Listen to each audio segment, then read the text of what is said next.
नमस्कार,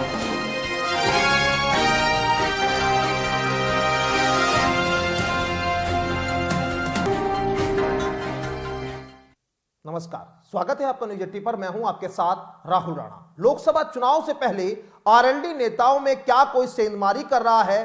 क्या पूर्वांचल में पार्टी के नेताओं की आपसी गुटबाजी पार्टी को नुकसान पहुंचा रही है? क्या आरएलडी पश्चिम यूपी में तो भाजपा को मजबूती के साथ टक्कर दे रही है, लेकिन पूर्वांचल में पार्टी की स्थिति खराब क्यों है? नतीजा यह है कि पार्टी में लगातार इस्तीफों का दौर जारी है। अगर सीधी भाषा में कहे तो लोकसभा चुनाव से पहले राष्ट्रीय लोकदल में घमासान मचा हुआ है।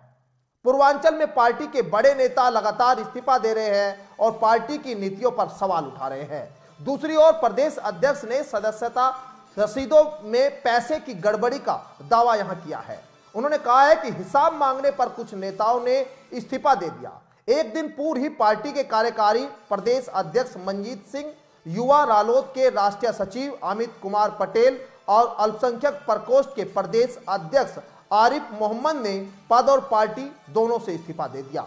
इन नेताओं ने आरोप लगाया कि वरिष्ठ नेताओं की कार्यशैली ठीक नहीं है और शीर्ष नेतृत्व ने किसानों की आवाज उठाना बंद कर दिया। उनका आरोप है कि पार्टी में स्वघोषित दूसरे नंबर के नेता पार्टी के वोट बैंक से ही नफरत करते हैं। दूसरी ओर प्रदेश अध्यक्ष का कहना है कि सदस्यता की रसीदों में गोलमाल हुआ है, हिसाब किताब मांगने पर लोग पार्टी छोड़ रहे हैं। इस घमासान के बीच रालोद के एक बड़े धड़े ने शीघ्र भाजपा में जाने का भी दावा किया है। पार्टी छोड़ने वाले नेताओं के आरोप व पार्टी अध्यक्ष का बयान दोनों एक दूसरे से अलग नजर आते हैं। रालोद के अल्पसंख्यक प्रकोष्ठ में सबसे अधिक आक्रोश नजर आ रहा है। 1 नवंबर को पार्टी के अल्पसंख्यक प्रकोष्ठ के बुंदेलखंड क्षेत्र के क्षेत्रीय अध्यक्ष शब्बीर अली और काशी क्षेत्र के क्षेत्रीय अध्यक्ष नौशाद खान ने अनेक पदाधिकारियों और समर्थकों के साथ पद और पार्टी से इस्तीफा दे दिया। उन्होंने पार्टी के वरिष्ठ नेताओं पर अल्पसंख्यक समाज के नेताओं की बात न सुनने तथा अपमानित करने का आरोप लगाया है। उन्होंने कहा है कि प्रदेश कार्यालय में प्रकोष्ठ के कार्यालय को भी समाप्त कर दिया गया है। 28 नवंबर को प्रदेश अध्यक्ष आरिफ महमूद ने इस्तीफा दे दिया था। उन्होंने राष्ट्रीय अध्यक्ष जयंत चौधरी को भेजे पत्र में राष्ट्रीय व प्रदेश के नेताओं पर आरोप लगाए हैं। कहा है कि इस्तीफों की जानकारी शीर्ष नेतृत्व को दी गई, इसे लेकिन गंभीरता से नहीं लिया गया। रालोद में चल रहे घमासान के बीच ही लोकदल की सक्रियता भी पश्चिम उत्तर प्रदेश में लगातार बढ़ रही है। ऐसे में सवाल उठ रहा है कि क्या कोई रालोद के नेताओं के बीच सेंधमारी तो नहीं कर रहा।